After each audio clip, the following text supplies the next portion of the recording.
Good morning everyone and welcome to today's new video. So today I'm doing a Q&A because basically my health update didn't quite go to plan because I didn't film any content when I was at the doctor's and I'm still awaiting my MRI. So once I've had my MRI I'll be able to give you more of an update, but I'll probably just feature that in one of my March videos.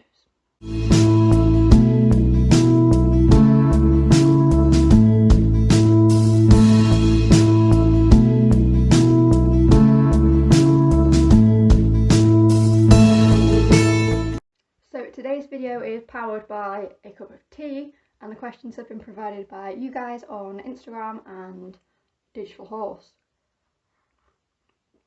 So, shall we see what the first question is?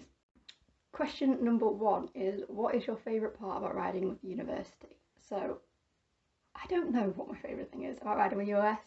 I love the people, I love the horses, I love the fact we get to work alongside East Bolden, which is honestly just so much fun constantly. And I love that my riding has come on so much because I've been out of regular lessons for years. Prior to 2019, when I got back in the saddle with uni, I hadn't ridden consistently since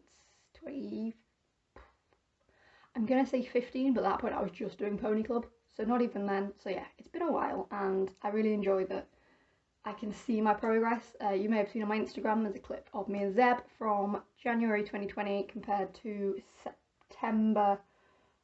January 2022, so it's a full 2-year difference, and yeah, I'm so much happier with him in the second clip.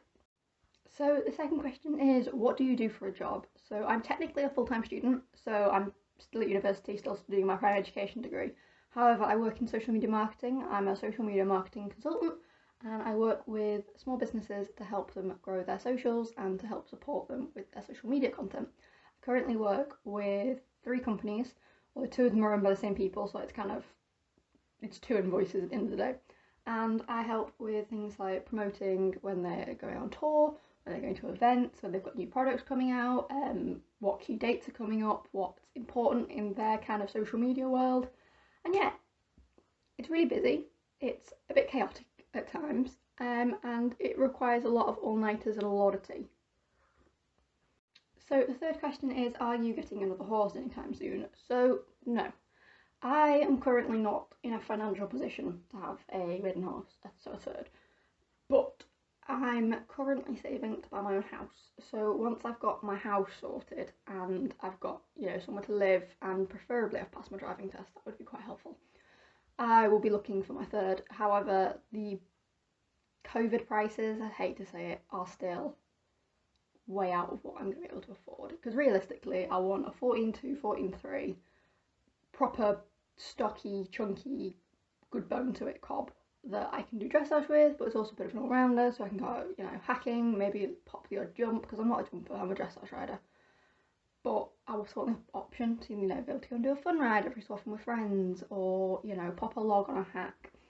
So yeah, the kind of horse I'm looking for is expensive because I want something safe, because realistically I don't want something that's going to be a danger to me. So technically yes, I would take a youngster like Kenny, for example, who is soft as a brush, one of the canniest horses I've ever met, he's lovely, but I wouldn't take on a problem horse, if that makes sense, and unfortunately my budget is currently only suitable for broken horses. So the third question is it third? We'll figure this out at some point. So next question is, what am I planning to do in 2022? So 2022 is going to be a busy year. Me and Julia have loads planned. So Julia is my best friend and she has River on loan at the moment. So we're hoping that I'm going to be able to get down to her because she's in Warwick, and we're going to be able to have some fun. And she's going to come up to Cheshire to see me and B, because B is currently in North Wales with Sam, but I literally live on the North Wales Chester border. So she's going to come up and see me. We're going to go to Somerford because we've got 2 camps planned where we're going to demo the Alba Horse product.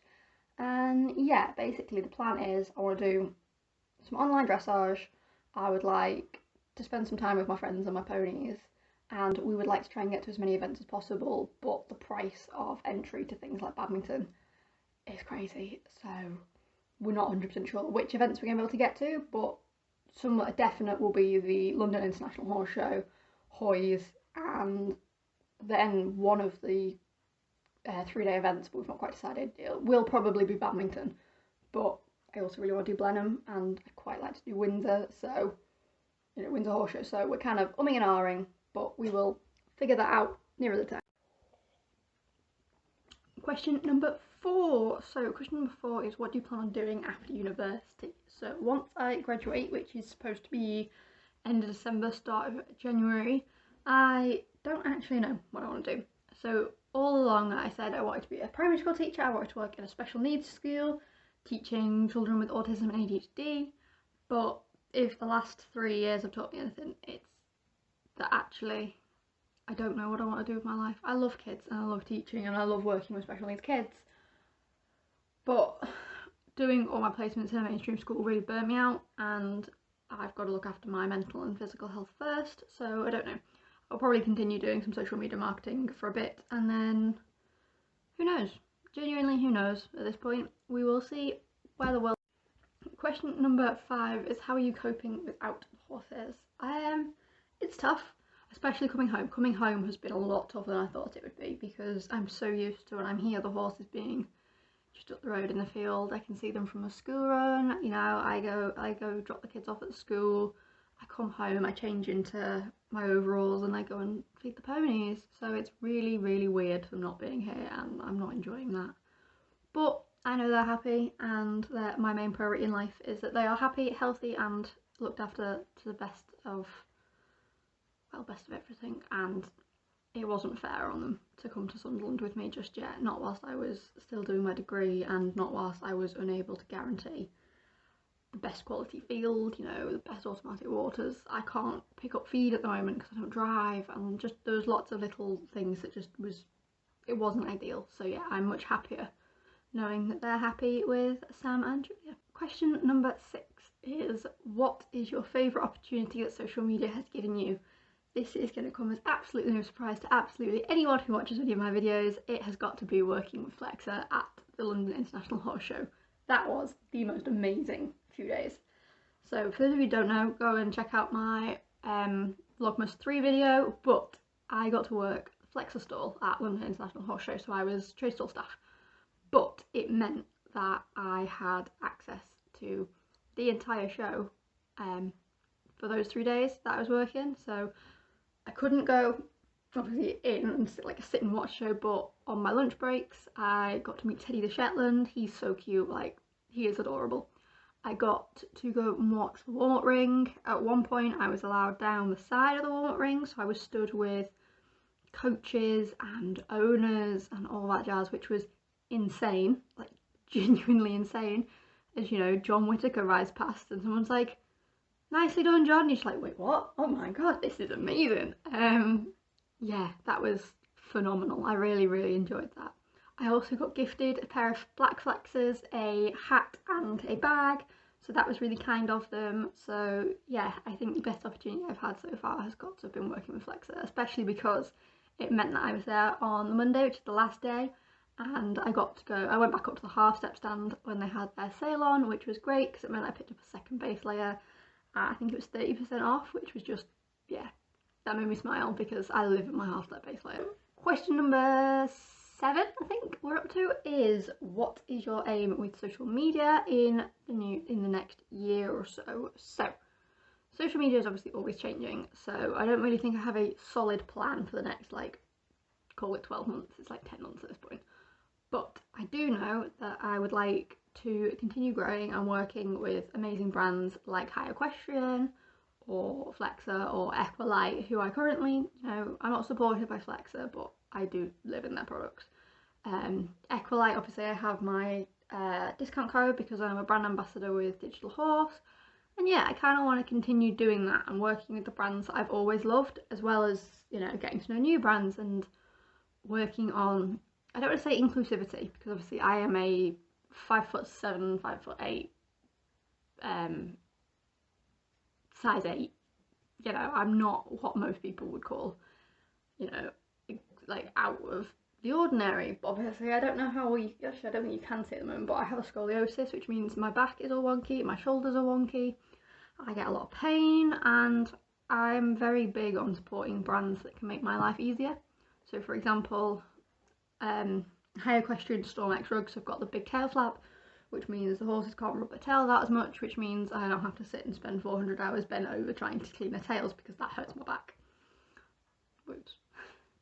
And then I would like to be able to do more of what I love. So I want to be able to vlog events. I want to be able to meet more people. Me and Ray from Ray the Goth have got some videos planned. I just need to finish buying my side of it and then deciding, like, settling on the other brands that we're going to include in that video. So yeah, it's kind of, I want to just keep doing more of what I love. So question number 8 was, is there any update on your health? Yes, kind of ish. No, honestly, I don't know at this point. I had my MSK doctor's appointment and I was in there for less than 10 minutes and he basically nodded, did the same pokey hit you with a hammery thing that the physio did, and went, yep, you need an MRI. And that was that. So yeah, I don't really know what's going on other than he wanted some more up-to-date imaging, so yeah, bit frustrating. So that brings us to the end of today's video. Thank you so much guys for watching and for getting involved. If you have any more questions, leave them in the comment box down below. Please don't forget to like and subscribe, and if you hit the little notification bell, you'll get notified every time I post, which is meant to be twice a week, every week. It's hit and miss at the moment because I'm sorting out my dissertation, but that will be done next week. So thank you once again, and I will see you in the next one.